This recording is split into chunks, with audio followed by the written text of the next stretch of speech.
Hello students, कैसे हैं आप लोग। मैं हूं निकिता। स्वागत है आप सभी का वेद प्रेप एकेडमी में। और आज हम बात करने जा रहे हैं एक बहुत ही इंपॉर्टेंट वैकेंसी के बारे में। ये है आपकी असिस्टेंट प्रोफेसर की वैकेंसी जो आ रही है ट्रिपल आईटी ऊना से, हिमाचल प्रदेश से, जिसमें आपका पे स्केल रहने वाला है। आप देख सकते हैं सैलरी आपकी रहने वाली है 1,50,000 से भी ज़्यादा। तो चलो इसके बारे में थोड़ा सा डिटेल में जानने की कोशिश करते हैं कि क्या क्या हमारे पास वैकेंसी है और क्या क्या बातें यहाँ पे कही जा रही हैं। तो जैसे कि आप देख सकते हैं कि आपको, एक मिनट, ठीक है। तो चलिए देखते हैं, सारी चीज़ें आपको बहुत ही क्लियरली विजिबल होगा। पहले बात कर लेते हैं कुछ वैकेंसीज के बारे में। नंबर ऑफ पोस्ट हमारी यहाँ पे क्या क्या रहेंगी। तो जैसे आप देख सकते हैं स्कूल ऑफ कंप्यूटिंग में हमारे पास टोटल वैकेंसीज एक ही है, जो कि आप देख सकते हैं अनरिजर्व की है। स्कूल ऑफ इलेक्ट्रॉनिक्स में हमारे पास एक वैकेंसी आ रही है। टोटल 2 वैकेंसी हमारी यहाँ पे हैं, दोनों ही अनरिजर्व कैटेगरी के लिए हैं। देन बात करते हैं एसोसिएट प्रोफेसर की वैकेंसी के बारे में। जो अभी हमने लास्ट वैकेंसी देखी वो थी हमारी प्रोफेसर की वैकेंसी लास्ट। ओके, यहाँ पे देखते हैं एसोसिएट प्रोफेसर की वैकेंसी। स्कूल ऑफ कंप्यूटिंग में आपके पास 2 वैकेंट पोस्ट है। स्कूल ऑफ इलेक्ट्रॉनिक्स में आपके पास फिर से एक वैकेंट पोस्ट है। स्कूल ऑफ बेसिक साइंस की बात करें तो हमारे पास मैथमेटिक्स में एक पोस्ट आई हुई है। इन टोटल यहाँ पे आपको एसोसिएट प्रोफेसर की 4 वैकेंसीज देखने को मिल रही हैं। देन आप बात करते हैं असिस्टेंट प्रोफेसर की ग्रेड 1 लेवल की। तो यहाँ पे स्कूल ऑफ कंप्यूटिंग में आपकी 2 वैकेंसीज हैं, जो कि 2 वैकेंसीज हैं, हाँ ओके। और टोटल नंबर ऑफ पोस्ट यहाँ पे 2 दिखाई जा रही हैं, लेकिन आपको 3 पोस्ट आपको दिख रही होंगी अनरिजर्व में। ओबीसी में भी आपको एक पोस्ट दिख रही है। देन स्कूल ऑफ इलेक्ट्रॉनिक्स की बात करते हैं तो यहाँ पे भी 2 वैकेंसीज है। इन टोटल ये आपको यहाँ पे बाइफ्रिकेट करके दिखाया गया है कि 3 पोस्ट दी हुई है। तो टोटल 4 में से आपको 3 यहाँ पे एक मिलेगी और एक आपको ओबीसी की वैकेंसी दिख रही है। चलो आगे बात करते हैं असिस्टेंट प्रोफेसर ग्रेड 2 के बारे में। असिस्टेंट प्रोफेसर ग्रेड 2 में आपको स्कूल ऑफ कंप्यूटिंग में टोटल 7 वैकेंसी देखने को मिल रही है। आप यहाँ पे कैरेक्टराइज कर सकते हैं, आप इसको यहाँ पे क्लासिफाई कर सकते हैं, आप देख सकते हैं खुद से। स्कूल ऑफ इलेक्ट्रॉनिक्स की बात करें तो आपके पास नंबर ऑफ वैकेंसीज 1 होने वाली है।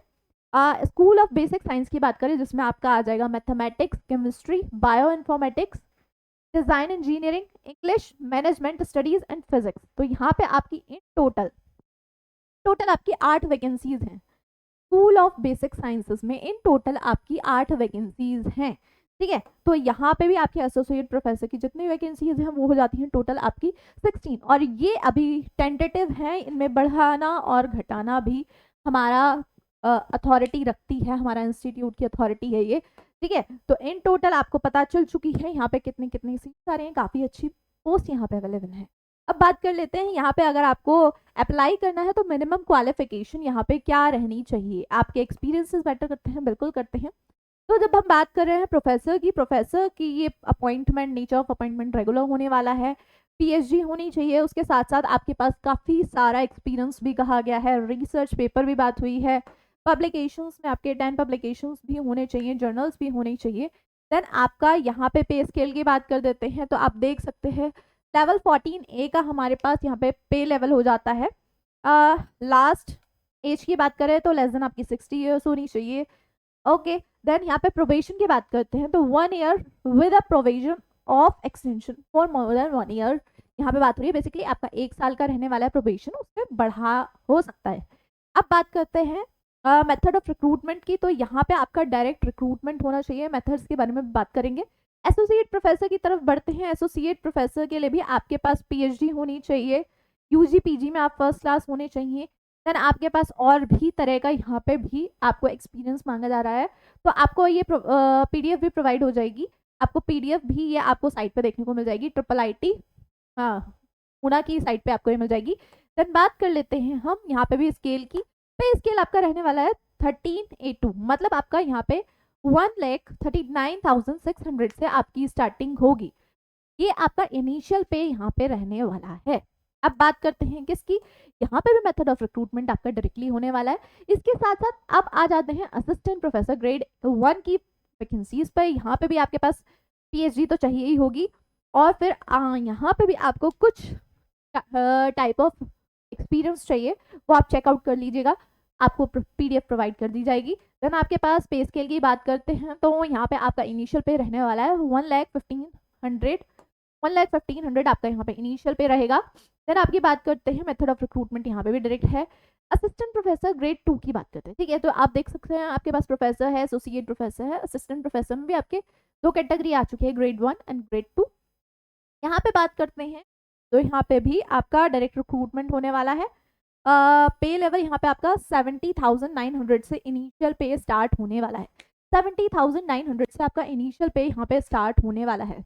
तो अब बात कर लेते हैं कि आपको किस किस एरिया में स्पेशलाइजेशन होना चाहिए।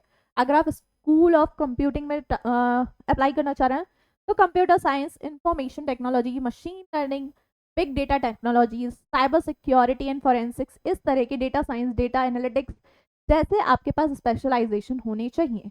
बात करें स्कूल ऑफ इलेक्ट्रॉनिक्स की तो micro electronic, VLSI design, analogue, mix signal IC, इस तरह के आपके पास यहाँ पे स्पेशलाइजेशन होना चाहिए। इस तरह के फील्ड में आपका स्पेशलाइजेशन होना चाहिए। बात कर लेते हैं मैथमेटिक्स की, स्कूल ऑफ बेसिक साइंसेस की, तो यहाँ पे आपको अपने पर्टिकुलर टॉपिक्स में, पर्टिकुलर आपका जो भी फील्ड रहा है उसमें आपका स्पेशलाइजेशन होना ही चाहिए। जैसे मैथ्स वालों की बात करें तो matrix analysis, differential geometry, topology, functional analysis आपके पास हो जाता है, algebra, non linear programming, mathematical statistics, discrete mathematics, operational research जैसे फील्ड में आपका स्पेशलाइजेशन होना चाहिए। चलिए, इसी तरह से आप केमिस्ट्री का भी देख सकते हैं, organic chemistry, analytical chemistry, physical chemistry आपका हो जाता है, अप्लाइड केमिस्ट्री हो जाता है। बायोइन्फॉर्मेटिक्स के लिए बायोइन्फॉर्मेटिक्स में होना चाहिए, डिज़ाइन इंजीनियरिंग, इंडस्ट्रियल डिज़ाइन में आपका स्पेशलाइजेशन होना चाहिए। तो अब बात कर लेते हैं कि आपको यहाँ पे अप्लाई किस तरह से करना है। अप्लाई करने की बात आती है तो आपको इसके ऑफिशियल वेबसाइट पे जाना है IITU.ac.in पर। वहाँ पे आपको यहाँ पे पोर्टल पे ही अप्लाई करना है, पोर्टल के अलावा कहीं और अप्लाई नहीं करना है। आपको कोई ऑफलाइन यहाँ पे फॉर्म सबमिट नहीं करने जाना है, तो जस्ट आपको इसी का ध्यान रखना है, आपको पोर्टल पे ही अप्लाई करना है, ठीक है। तो उसके बाद बात कर लेते हैं कि आपका यहाँ पे लास्ट डेट क्या है। लास्ट डेट की बात करते हैं और सिलेक्शन प्रोसेस आपका किस तरह से रहने वाला है। तो लास्ट डेट आपकी इसमें रहने वाली है 4 जुलाई। तो 4 जुलाई को 4 जुलाई को आप तक 4 जुलाई तक आपको इसको फिल कर देना है। आखिरी डेट आपकी 4 जुलाई है, ज़्यादा दिन नहीं बचे हैं, तो मेक श्योर कि इसे टाइमली आप फिल कर दें। लास्ट मोमेंट कोई भी ऐसे हसल ना हो, उससे पहले है आप इसको फिल कर दीजिए, ठीक है। तो कोई भी आपको यहाँ पे क्वेरी आती है तो आप recruitment@IITU.ac.in पर मेल कर सकते हैं अपनी प्रॉब्लम्स को। अब बात कर लेते हैं आपका तरीका क्या रहेगा, हायरिंग का प्रोसेस क्या रहेगा, सिलेक्शन का। तो आपके पास 3 स्टेजेस आ जाती हैं। स्टेज नंबर 1 में हम बात करते हैं स्क्रीनिंग की। स्क्रीनिंग होने वाली है। स्टेज 2 आएगी आपकी डिपार्टमेंटल प्रेजेंटेशन। स्टेज 3 आपकी आएगी प्रेजेंटेशन कम इंटरव्यू। तो आप यहाँ पे प्रॉपरली अगर आप चाहते हैं तो चाहे किसी भी assistant professor grade 1, associate professor या प्रोफेसर, आप किसी भी पोस्ट के लिए अप्लाई कर रहे हैं, यहाँ पे आपको 3 टेस्ट से गुजरना पड़ेगा कि आपके 3 फेजेस होने वाले हैं। तो आप चाहते हैं इस बारे में डिटेल में जानना तो आप इस PDF तक पहुंच सकते हैं। आपको ये IITU की साइट पे भी मिल जाएगी, ऑफिशियल साइट पे भी मिल जाएगी, वरना आपको ये डिस्क्रिप्शन में भी मिल जाएगी। ओके, सो यहाँ पे आपको सारी ही चीज़ें मैंने बता दी हैं। ये सारी ही चीज़ें आपको ध्यान रखनी है, टाइमली फिल करना है। और ये एक बारी बात कर लेते हैं आपका, देखिए जैसे जैसे आपकी पोस्ट वेरी कर रही है वहाँ पे आपका API भी वेरी करेगा, API के तरीके बदल जाएंगे, ठीक है। तो आप एक बारी फिल करने से पहले जिस भी पोस्ट पे आप फिल करना चाह रहे हैं वहाँ पे आपको API का ध्यान रखना है। इसके साथ साथ एक और इम्पॉर्टेंट बारे में बात कर लेते हैं। वो बात ये है कि अगर आप एक से ज़्यादा पोस्ट पे अप्लाई करना चाहते हैं तो आपको बस एक ही पोर्टल पे अप्लाई करना है, जस्ट मल्टीपल पोस्ट को आपको सिलेक्ट करना है, अलग अलग अप्लाई नहीं करना है। आपको एक ही पोस्ट के लिए, एक पोस्ट के लिए कर रहे हैं, मल्टीपल पोस्ट के लिए कर रहे हैं, एक बार एनरोल कीजिए, वहीं पे मल्टीपल पोस्ट सेलेक्ट कर लीजिए, ठीक है। बहुत ही आसानी के साथ आप इसमें एनरोल कर सकते हैं। ओके, चलिए बात कर लेते हैं बाकी की बची हुई चीज़ों के बारे में। अगर यहाँ पे आपका कोई और डाउट रह जाए तो आप कमेंट सेक्शन में मेंशन कर देते हैं। और मैं जैसे आपको बता दिया ये वैकेंसी थी हमारी IITU की, मतलब IIIT Indian institute of okay. तो ये हमारी वैकेंसीज आ रही थी आपकी for the post of faculty position. Okay, तो यहाँ पे हम बात कर लेते हैं, ये आपको देखने को मिल रही थी Indian institute of informatics technology, Pune से, हिमाचल प्रदेश से। तो आई होप ये सारी चीज़ें आपकी क्लियर रही होंगी। कोई और डाउट रह जाए आपका, कोई और दिक्कत रह जाए आपकी, तो आप इस वीडियो पे कमेंट कर सकते हैं। और for more details you can go and visit the site of the IITU।